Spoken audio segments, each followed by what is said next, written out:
36-এর বিপ্লব হয়ে গেছে, বেগম খালেদা জিয়া মুক্ত হয়েছেন।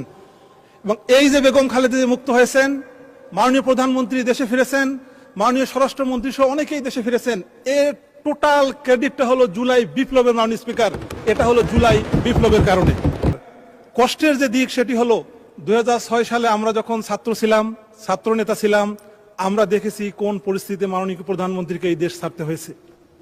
মাননীয় স্পিকার, 14 বছর যখন ওনার বয়স, তখন বাংলাদেশের একজন সবচেয়ে জনপ্রিয় প্রেসিডেন্টকে কিভাবে এই বাংলাদেশে শহীদ করেছে ওনার পিতাকে, উনি সেটার সাক্ষী। মাননীয় স্পিকার, উনি ওনার ভাইকে হারিয়েছেন, তার সাক্ষী।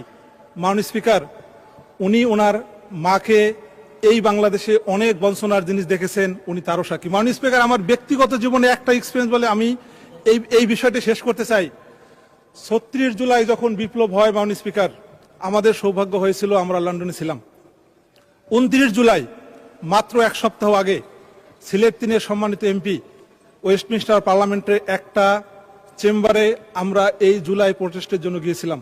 মাননীয় স্পিকার, আমার ক্লিয়ারলি মনে আছে, সিলেট 3-এর সম্মানিত এমপি ওয়েস্টমিনস্টারের যে এমপি প্রিসাইড করেছিল তাকে হাত জোর করে বলেছিল যে আপনি অন্তত বিরোধী দলীয় নেত্রী মরহুমা বেগম খালেদা জিয়ার চিকিৎসার ব্যবস্থাটা করুন, তাকে বাইরে নিয়ে এসে চিকিৎসা করা হোক।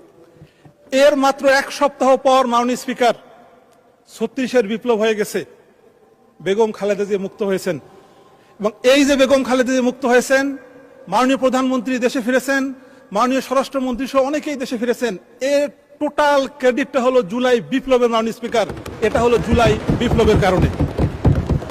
মাননীয় স্পিকার, জুলাই বিপ্লব ইমোশনের বিষয় নয়।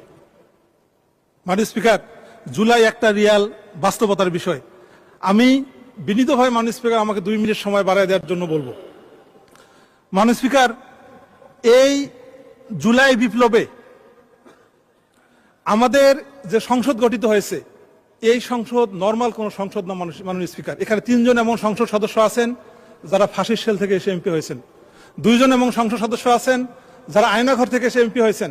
আমাদের মাননীয় সংসদ সদস্য লুনা ভাবি আছেন, তিনি তার স্বামীর এখনো ফিলিংস নিয়ে এখানে সংসদ সদস্য হয়েছেন। সো মাননীয় স্পিকার, এই সংসদটা নর্মাল কোন সংসদ সদস্য নয়। মাননীয় স্পিকার, এই সংসদ সদস্য ক্যাম্পেইনে মাননীয় সংসদ সরকারি দল তারা তাদের ম্যানিফেস্টোতে 7 নম্বর পেজে বলেছিল যে জুলাই চার্টার ইমপ্লিমেন্টেশনের ক্ষেত্রে তারা হাইয়েস্ট প্রায়োরিটি দিবে।